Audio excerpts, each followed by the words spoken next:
So, for the next one, we have the weight. So, mag-insert tayo ng column. Then, kailangan natin i-separate yung numbers from letters. So, gagamitan natin siya ng left and right formula. So, una, kunin natin yung numbers. So, gagamitin natin is left. Since nasa left si numbers.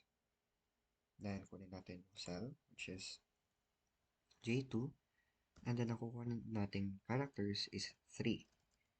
Since yung iba, umabot ng 166, 182, para makuha natin lahat. Yan. So, lumabas na siya lahat.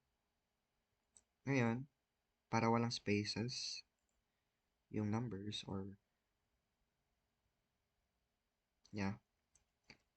lagyan natin siya ng trim sa gitna ng equal and L.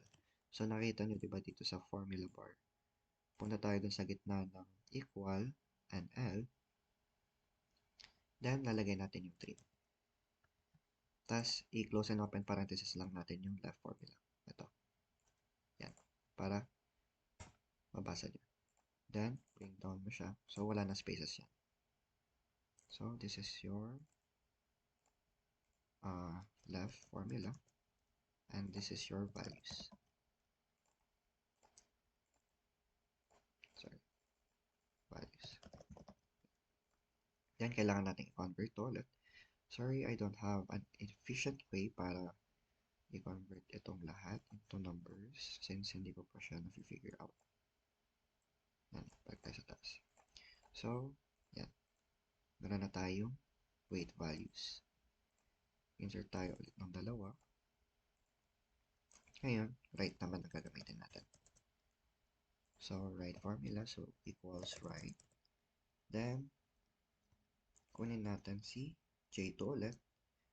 And ang kukunin natin ng characters is 3 then.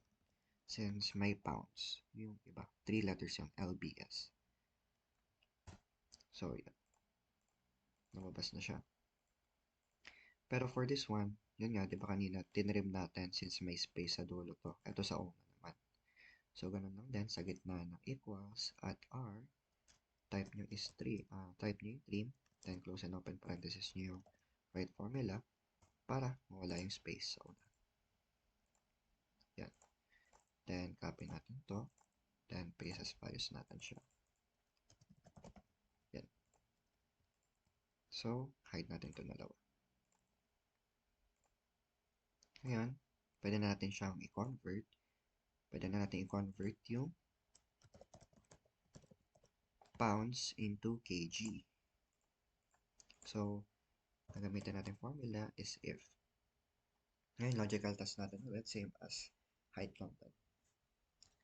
If yung values, sorry, palitan natin to para hindi kayo magulat. Unit and sorry, but bumababa. Then wait. Yeah. If yung unit dito sa N column is pounds or LBS, ang gagawin nito is o-convert niya, o-convert niya si weight from LBS. So, for this one, for this formula, wala kasing LBS for pound. LBM lang meron. Pero same format pa, same conversion pa rin naman siya. LBM lang ang tawag instead na LBS. So, LBM, from LBM or LBS to kg. So, if yung column ng unit lumabas is LBS, i-convert niya si weight from pounds to kilogram. Ngayon, if kg naman na yung nasa unit, so as is na yung weight natin. Kukunin lang natin yung weight dito sa weight column or sa L. Then, nalabas na siya as that. Then, for this one, kailangan nating i-round to. So, gagamit lang naman tayo ng round na formula. Dali lang to. So, round. Then, click mo yung... sorry. Before that, sorry, medyo mahaba to. Copy muna natin sila. Then, paste as values natin. Para hindi formula yung i-round natin. Tama, tama. Then, dito tayo mag-round. Sorry. Palitan lang natin to para hindi magulo. Values. Values na kasi to. Then, round tayo. Then, i-round natin yung values into 0 decimal places.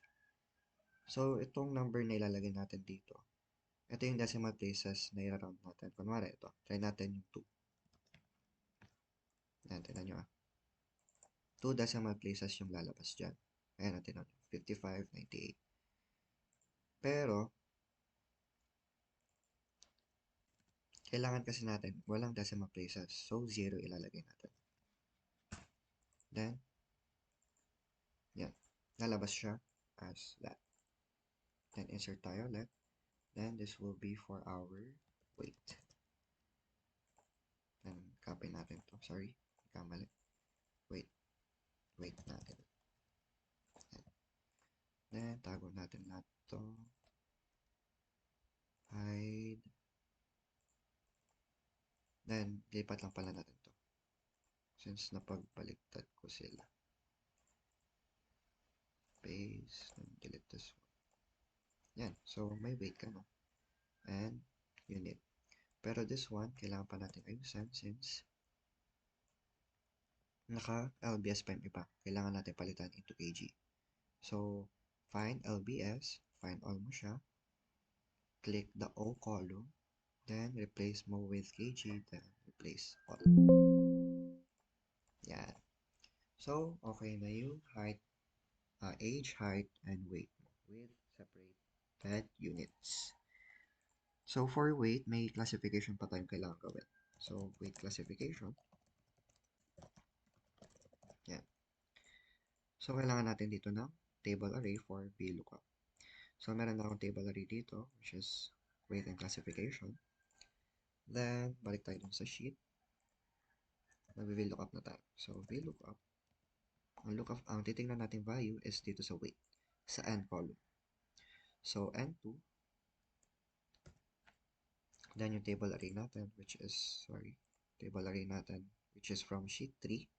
Na nakita nyo sa formula bar, di ba? Sheet 3. Then, i-highlight natin yung A and B.